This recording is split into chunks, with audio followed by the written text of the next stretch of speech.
Welcome to Deep Dive. I'm your host, Kevin Benedict, and I want to thank you for joining us today. Really excited to introduce my guest today, Sheryl Wharff. Sheryl, thanks for joining us. Thank you so much. It's a privilege and an honor to join you today. All right, now Sheryl, she is the America's Channel and Alliance Partner Marketing Leader at Micro Focus. Talk to us about what that includes, Sheryl. Well, that means that my primary role is making sure that our channel and our alliance partners are effectively leveraging our marketing development funds that we invest with them. Now, we help them on other things as well, but the primary goal is to make sure that we are driving pipeline and revenue with our channel and our alliance partnerships, and that the monies that we're investing, we're getting a good ROI on. Oh, that's going to be interesting. So we'll have a fun time discussing that. Before we jump into kind of the main part of our interview, talk to me about where you're dialing in from. So I'm dialing in from Hudson, Massachusetts, and it's a beautiful summer day here. All right. So Massachusetts. So you're not getting any big thunderstorms or any of that yet today? Not yet today. We did earlier, but I'm happy to say that I just came in from a great ski ride on the lake, so all is good. Oh, that's great. Now, Sheryl and I, before we started recording, we're both talking about the fact that our kids have grown up and moved out, and so we can occupy their offices or their bedrooms and change them into offices and all kinds of things. Absolutely. That's always the fun part. So now let's talk about your career journey in marketing, Sheryl. It looks like when I was going through your LinkedIn account that you've been focused on the channel and partner marketing for most of your career. How did you end up on that track as opposed to like a general marketing track? Yep, so that's a great question. I actually started my career in sales, and I've done both direct and channel sales. And I ended up over in the marketing side of the house, having achieved what I thought was all the top 100 things that you could do in the both channel and the sales side of it, and said, I'm not really happy with a lot of the things that I got out of marketing. So I decided I'd come over to the marketing world, and I could do a better job. And having some frontline experience, having been in the trenches, I believed that I knew what I needed when I was a salesperson, and working with my channel partners, I believed I knew what they needed. So we started building marketing and programs, and I just happen to have a career now, probably 35 years, all in the channel. Oh, that's too fun. So let's talk about a little bit about how channel marketing is different from typical marketing. So how are the two kind of disciplines different? Okay, yeah, that's a really good point, because they truly are. So when you're working with channel partners, it's not about us selling our micro-focus solutions. When you're working with a channel or an alliance, you're working with those folks because you want to enable them to sell their solutions and their added value, and you want them to pull your solution along with it to solve that challenge for the customer. So in the channel side of it, there tend to be a lot of resellers. So in that point, they are reselling your technology, but they bring an added value themselves. Services, industry expertise, or anything like that, that they're really leading with, and they're still going to sell your product piece as a part of that solution. On the other hand, with alliances, the majority of our alliances don't necessarily sell our technology. That's a sell to, through, or with model when you're working with alliance partners. Folks like Accenture, Capgemini, PwC, those big and large system integrators, they're really selling their expertise to architect a solution to try to figure out what they could do to help solve that challenge. And then they, if you would, recommend best of breed solutions that might include our technology or multiple pieces of our technology, as well as some competitors. So it's a lot about competition. Yes, understood. Now that seems like a much more complicated role than just marketing your own stuff, because you have a very defined kind of motivation, price list, set of products. You know where your position is, but you have all these nuances with partners and channels and alliances that you have to kind of navigate. So do you find that complicated? Well, I will say we try to make it as easy as possible for our partners, because at the end of the day, a partner has an opportunity to work with whoever they want and a myriad of partners. So unless we make it easy for them, they're not going to do business with us. So is it difficult and more challenging? The answer is yes, but we work really, really hard to make it easier. As an example, on our alliances side of the house, many times we use a master, what we call ELA, a large agreement where that alliance partner already has access to some licenses or the technology, and rather than having to get it from us, they can use it in some deal and buy off of this contract at a very attractive price, and they know they can immediately have access to that technology. So that might be an example on the alliances side of the house. Oh yeah. So from a marketing content perspective, are you having to customize content all the time to kind of align with where they're coming from? We absolutely are, because again, it's not about us. It's about the partner. Yeah. So what we want to do is talk about what's our better together solution, and how does this relationship, whether it's a reseller or an alliance relationship, how is it better together for the customer, and what is it that we do collectively that can help solve their challenge quicker, faster, less cost, right? Yes, absolutely. So you've been in the industry for a long time. How have you seen it evolve? The marketing part of it, how has that changed? Let's just go back 10 years and say, if we go back 10 years and say, here's how we kind of ran the programs 10 years ago, but today it's a whole new world. It is. And I think the challenge of it is that you have to continue to be creative and think outside the box. If I went back even farther than 10 years, I personally had the opportunity to be a part of the very first electronic check that ever passed through the Department of Treasury. I worked with my channel partners to help market that and receive that first check. So it forever changed the face of the banking industry as we know it today. So today, when you look at that environment, that was the begin of bringing technology forward. But today you have to think more creative in a way that says, we're not just doing a marketing event for the sake of doing it. I like to think of it as a journey for my partner.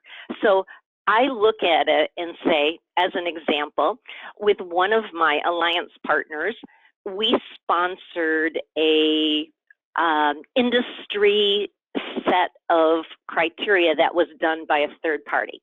So after that report came out, then we took and we did a summary that was unique to the report, but brought in all of the alliance partners' expertise. Then we did 2 different infographics, taking pieces of that industry information out of it, and again, aligning it with the alliance so that they could see how they did it. With that, we then added blogs and did multiple blogs around those pieces. Then we took that data and said, well, we want to do a webinar that announces the results of that survey. So again, we had the person who helped author the survey do their portion, then my alliance partner did the other part, talking about how they could help them.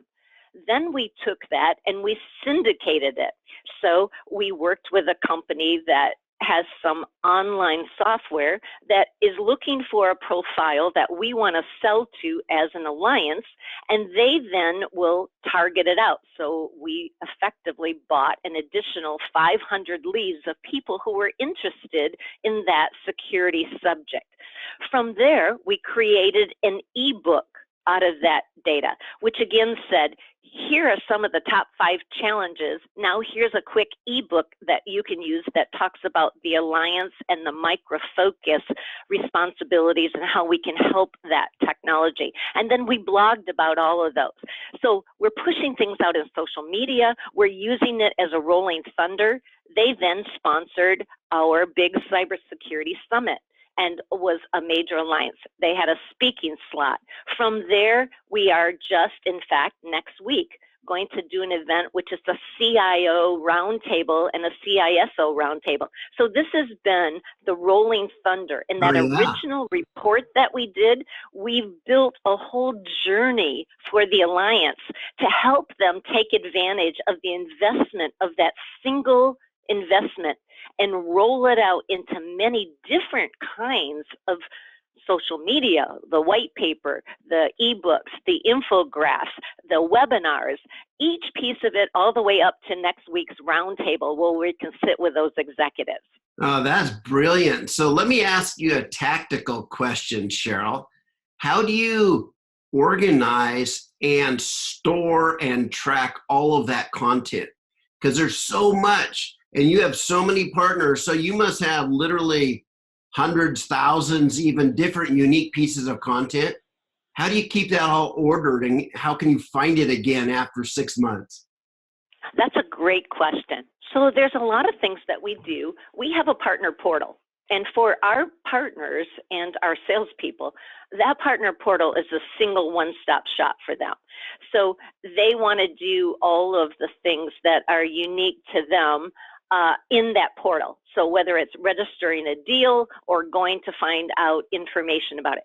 So anything I create with my partners, whether it be a video or a white paper or an ebook, right, I would then post it to that partner portal. And then, yeah, obviously we're tagging it with unique things, and we can then make sure that we can find it in other ways.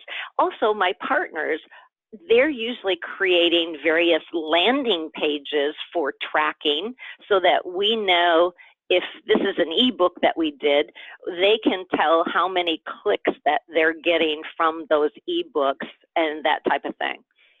Oh man, it's complicated, but good job on that. So talk to us. Well, before I even ask the next question, let me do a follow-up there and just say, do you think you're using more content today than you used to 10 years ago or less? I actually think we're using a lot more. As we know, most of our buyers today are really educated buyers. So the customers themselves are probably doing about 80% of their own research before they ever get to us. That's where it's really interesting in working with some of these marketing agencies. So when I'm looking for, if you will, to buy a set of leads or to syndicate a white paper or a webinar, right? I want to already know that those people are interested and they're active and they've been searching for this kind of a topic for the last 1 to 3 months.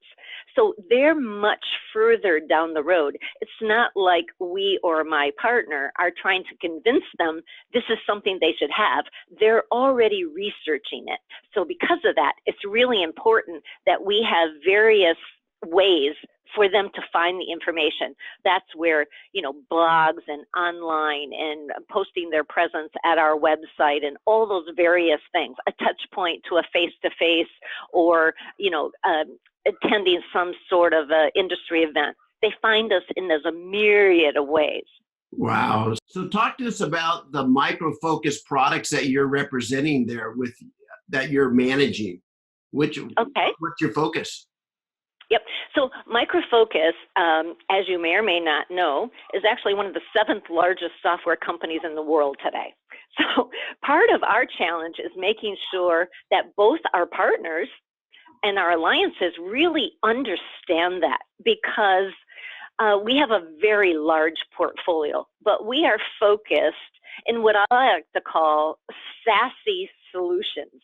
And I say that because there are 4 key areas. The first one is speed to help develop DevOps solutions, so speed. The second one is A for agility. So those agility is to make sure that as they're moving to the cloud and they can get there quickly. And then S is the security, risk, and governance part of the solution set that we have. And then the fourth one, I, is all about intelligence and the analytics around it. So I like to say Micro Focus has sassy solutions in the market, and it helps people, my customers and partners alike, remember those 4 areas, right? You give them a jingle, just like lefty loosey, righty tighty, right? Yes. Oh, that's brilliant. So talk to me about what part of your job with alliances and partners do you like most? Oh, I've always been a salesperson at heart, right? So for me, I love speaking with and working with my partners. I think it's one of the most fun parts of my whole career, which is why I've really stayed in that world, because not only do I get to represent Micro Focus, but I get to represent all of my partners and get to understand and learn about the really creative and exciting things that they do with their services and their technology and how they architect these really fabulous solutions. So it's just a really exciting journey. And today, since so much of what we do brings in both the security side of it and the analytics side of it, it brings it back down to the things that you and I do on a daily basis, right? So it's not something where you're really trying to convince people they need this. They already know they need it. What they want is to understand how they can quickly get it and get fast to an ROI at the other end of it. They want to go about doing whatever their companies do. They don't want to worry about how do I have to build software or secure my presence in this. They want to do their business and just have those things be a part of it and understand the analytics that's really helping them to be a market leader themselves. Oh, that's brilliant. So last question, Sheryl. What advice would you give somebody fresh coming out of the university that wants to someday be in a leadership role marketing with partners and alliances? What skills, coming fresh out of the university, what skills should they start building today so they can be ready for a leadership position in the future?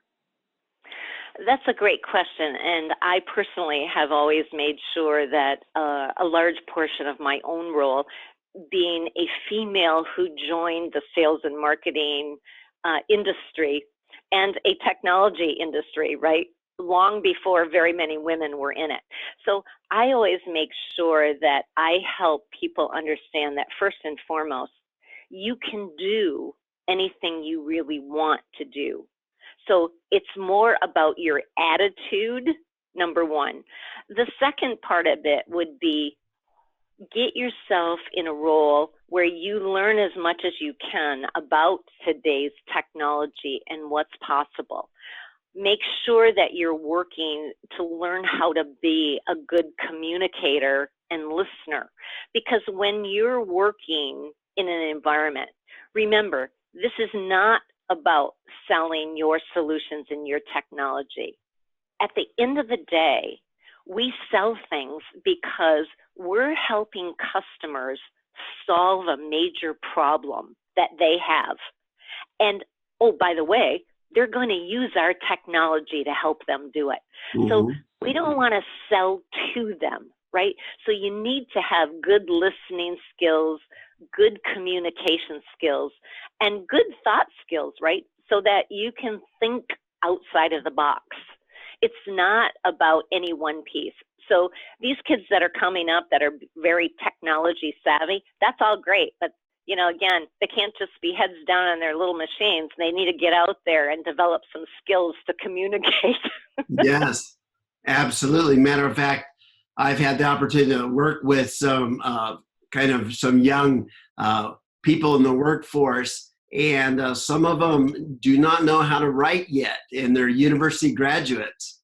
And I'm like, Yeah. guys, if you can't even give me an email that makes sense, that's Right. a challenge. Exactly. So selling yourself and Yeah. selling your technology in a way that a customer who is looking for a solution can understand why yours is better, why it's best of breed, and how it can truly help them solve their issue on their digital transformational journey. That's what we're really about. And I would encourage them to jump on board. I have to say, the whole channel and the whole technology software industry, it's been such an exciting place to be. I mean, it's changing so quick and so fast. I just bought a new car this week, and my whole car, I haven't even figured out how to run it yet because there's so much software in it. Oh, yes. It runs itself. I know. Isn't that fun? Well, Sheryl, I want to thank you so much for taking time out of your busy day to share your expertise and wisdom with all of us.